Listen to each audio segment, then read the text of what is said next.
الحمد لله رب العالمين والعاقبة للمتقين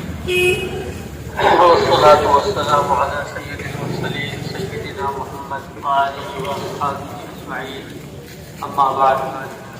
أعوذ بالله من الشيطان الرجيم بسم الله الرحمن الرحيم وبشر الصابرين الذين إذا أصابتهم مصيبة قالوا إنا لله وإنا إليه راجعون أولئك عليهم صلوات من ربهم ورحمة وأولئك هم المهتدون. وقال تعالى ما عندكم ينفد وما عند الله باق ولنجزين الذين صبروا أجرهم بأحسن ما كانوا يعملون. وقال النبي صلى الله عليه وسلم إن العين تدمع والقلب يحزن ولا نقول إلا ما يرضى ربنا وإنا بفراقك يا إبراهيم لمحزونون. محترم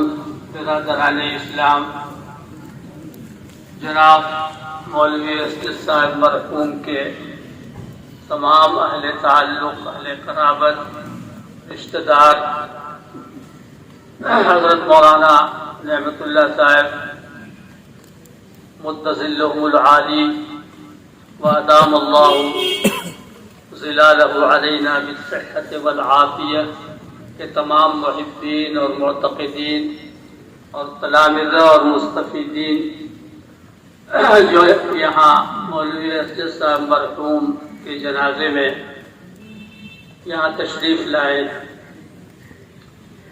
موت کی جو حقیقت ہے آپ سب حضرات بخوبی جانتے ہیں کہ موت کی حقیقت میں دو رائے نہیں ہے. اس دنیا میں کسی چیز میں بھی اختلاف رائے ہو سکتا ہے، مگر یہ کہ ہر انسان کو مرنا ہے، ہر شخص کو موت آنی ہے، اس حقیقت ثابتہ میں کسی مومن کا، کسی کافر کا، کسی ملحد کا، کسی بھی شخص کا کوئی اختلاف نہیں ہے. لیکن مومن اور کافر اس موت کو اور حیات کو جدا جدا انداز سے دیکھتے ہیں. ایک ملحد کے نزدیک، کافر کے نزدیک انسان کی موت ہو جاتی ہے تو اس کا خاتمہ ہو جاتا ہے، لیکن ایک مومن کے نزدیک موت کا معنی ہے کہ انسان کی روح اس کے بدن سے جدا ہو جاتی ہے مگر وہ ختم نہیں ہوتی، اس کا خاتمہ نہیں ہوتا اور انسان ایک دنیا سے دوسری دنیا کی طرف منتقل ہوتا ہے. انسان یہ جو دنیا ہے جس کو عالم شہود کہتے ہیں، اس دنیا سے دوسری دنیا کی طرف جس کو عالم برزخ کہتے ہیں آدمی منتقل ہو جاتا ہے.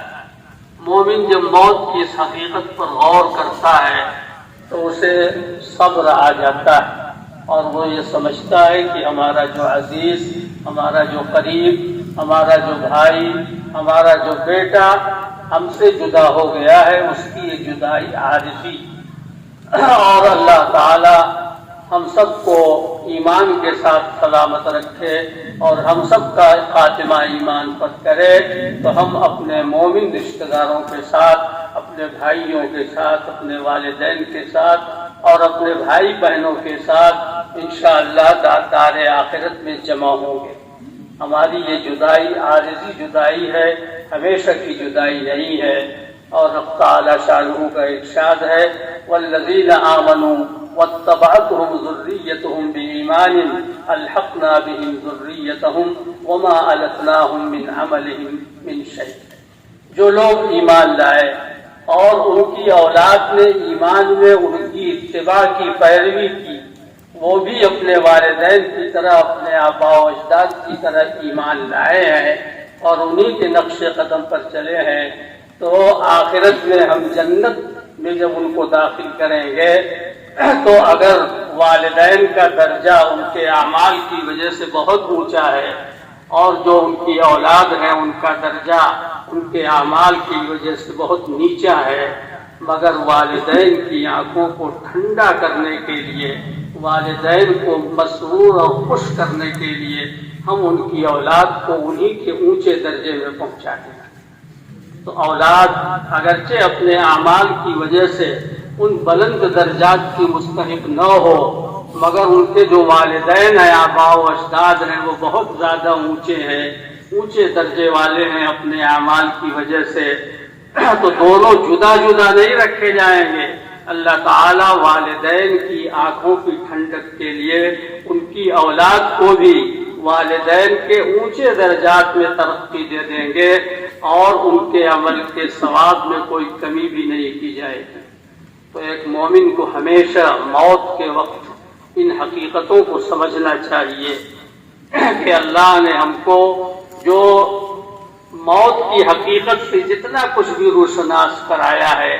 انسان موت کے بعد اس دنیا سے، اس دار فانی سے،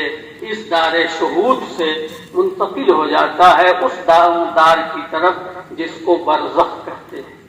اور یہ قبر جو ہے ہمارے دیکھنے میں ایک گڑھا ہے، لیکن حقیقت میں وہ صرف ایک گڑھا نہیں ہے، وہ ایک عالم ہے، ایک وسیع عالم ہے۔ اور انسان کی جو قبر ہے، حدیث میں ارشاد ہوا کہ القبر روضۃ من ریاض الجنہ اور حفرۃ من حفر النار، قبر جنت کے باغوں میں سے ایک باغ ہے یا جہنم کے گڑھوں میں سے ایک گڑھا ہے۔ حدیث شریف میں آیا ہے کہ جب میت کو قبر میں رکھ دیا جاتا ہے اور اس کے اعزاء و اقرباء، اس کے گھر والے اس کو دفن کر کے واپس ہونے لگتے ہیں، تو ابھی وہ اتنی ہی دور گئے ہوتے ہیں کہ میت ان کے قدموں کی چاپ کو، ان کے قدموں کی کھٹ کھٹ کو سن رہا ہوتا ہے۔ اسی حال میں اس کے پاس دو فرشتے آتے ہیں، منکر اور نکیر، اور اس سے سوال کرتے ہیں کہ من ربک، تیرا رب کون ہے؟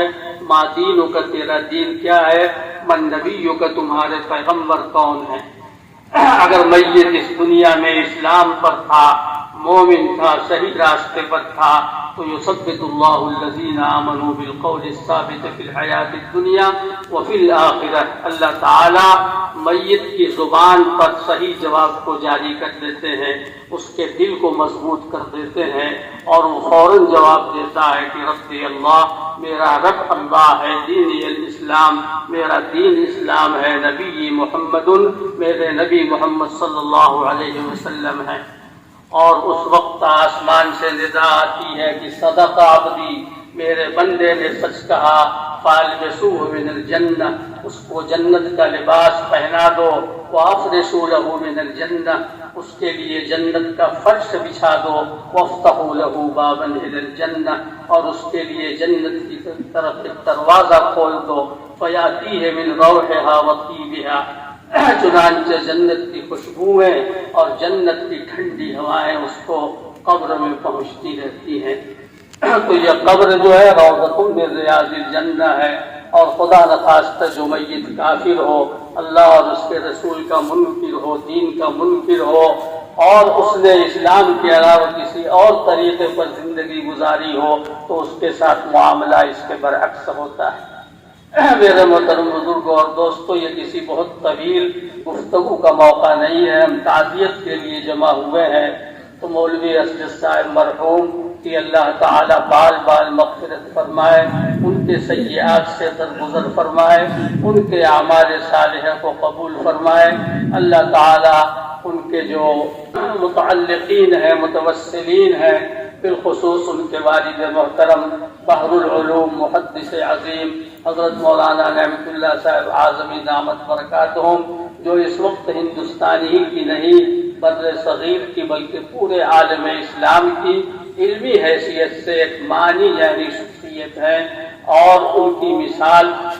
کا ڈھونڈنا مشکل ہے۔ اللہ تعالیٰ ان کا سایہ ہمارے سروں پر سلامت رکھے۔ اللہ تعالیٰ